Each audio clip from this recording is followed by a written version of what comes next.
Assalamualaikum warahmatullahi wabarakatuh. Today our group want to present about our topic is frequency response analysis using AC sweep by active Bazandel tone control circuit for electronic principal project, and we are from group 5. And this is our group member. First one is Ahmad Azim bin Saidi, and the second one is Muhammad Afiful Haq bin Iskandar Shasami, and then Muhammad Ikwan Afiq bin Abdul Rahman, and myself is Afizuddin bin Abdul Razak. Okay, so we continue on our project objective. The first one is to design, simulate an active Bazandel tone control circuit by using Proteus egg, and the second one is perform AC sweep analysis to observe the frequency response, and the third one is analyze the relationship between frequency gain, and fourth, determine circuit behavior at low, mid, and high frequency. And the last one is understand the roles of capacitor, op-amp, and variable resistor. So for our circuit architecture, the main key component first is for operational amplifier, which is active core providing gain and feedback. The second one is for capacitor C1 and C4, frequency selective element, 22 microfarad, 220 microfarad, and 2.2 microfarad. And the third one is RV1 base for base variable for variable control for low frequency signal, and the last one is RV2 for treble, which is the variable control for high frequency signal. Then about the active Bazandel tone control circuit. This active Bazandel tone control circuit is an active tone to control use operational amplifier to prevent signal and improve the stability. The Bazandel topology independent control of bass and treble without interfering with the mid-range spectrum. Then this control circuit is for eliminate insertion loss using the op-amp gain. Then the second one is a symmetrical boost and cut response. Then the third one is for low distortion and high input impedance. Then the last one is for negative feedback loop and just stability. Now I will explain what AC sweep analysis is. AC sweep analysis is a simulation method used to study the frequency response of an electronic circuit. In this method, we define a range of frequencies starting from a low frequency and ending at a high frequency. The Proteus software then simulates the circuit response at each frequency point. As a result, a graph of gain versus frequency is generated, showing the overall behavior of the circuit across the selected frequency range. This analysis is commonly used to evaluate amplifier filters and tone control circuits.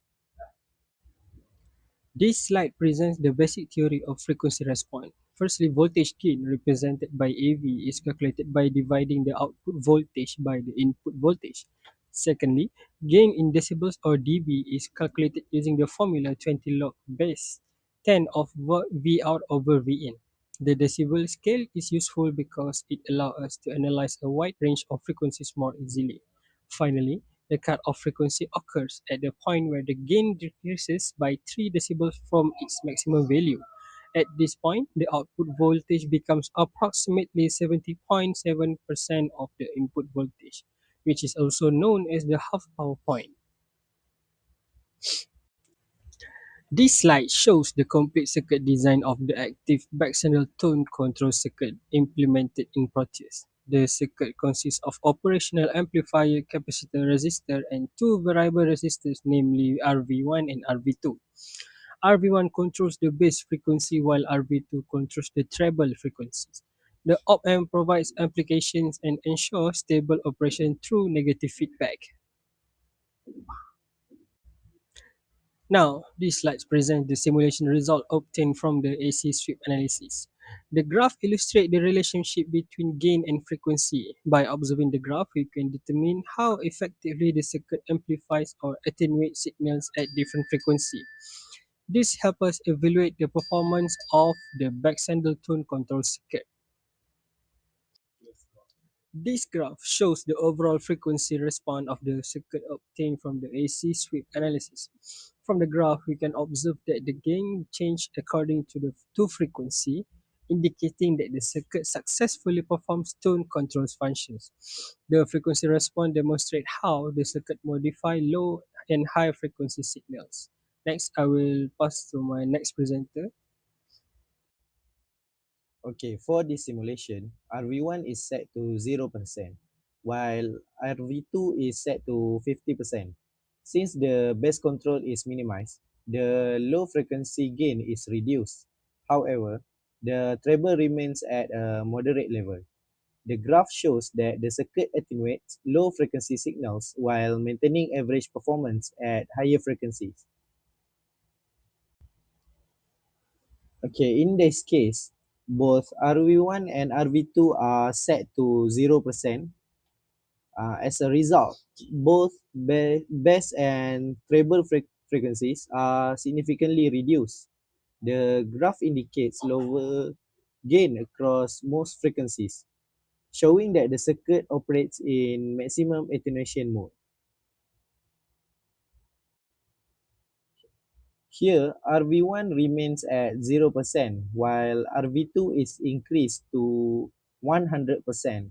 This means that the bass is minimized, but the treble is fully boosted. Therefore, high frequency signals experience significant amplification, while low frequency signals remain attenuated. This demonstrates the effectiveness of the treble control in shaping the frequency response. In this simulation, both RV1 and RV2 are set to 100%.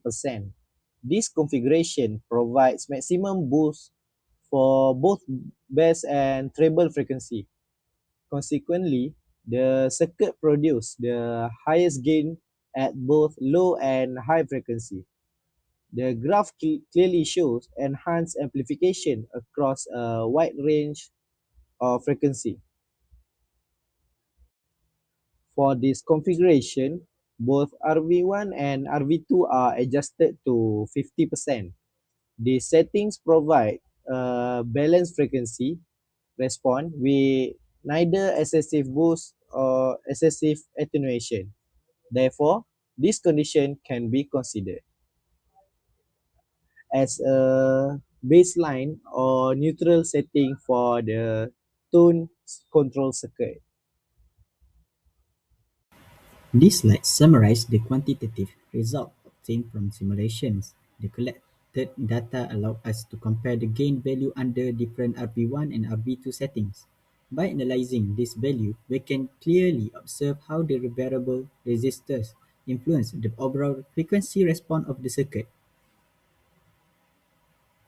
As you can see over there, there is a 50 Hz, 1 kilohertz, zero appropriate gain, and the observation stable signal, minimal loss, and so on.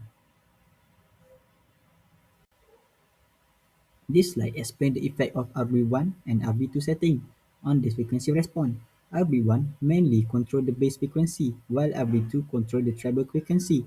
Increased RV1 enhance low frequency gain, whereas it's whereas increasing RV1 boosts high frequency gain. Therefore, different combination of these controls allow user to adjust the audio output according to their preference.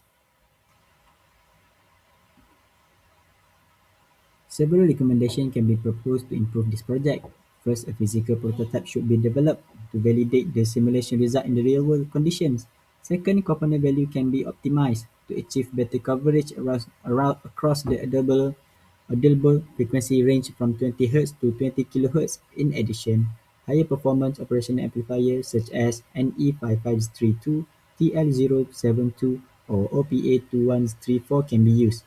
Other improvements include extending the AC sweep range, adding a mid-range tone control, and performing phase response analysis. Conclusion. In conclusion, the active backsaddle tone control circuit successfully provides stable and predictable audio tone shaping. All project objectives were achieved through AC sweep analysis in Proteus. This simulation result demonstrate the operational amplifier ensures stable gain, while the 50% setting provides the most balanced frequency response. Overall, Proteus proved to be effective an efficient tool for analyzing and verifying the circuit performance. Thank you for your attention.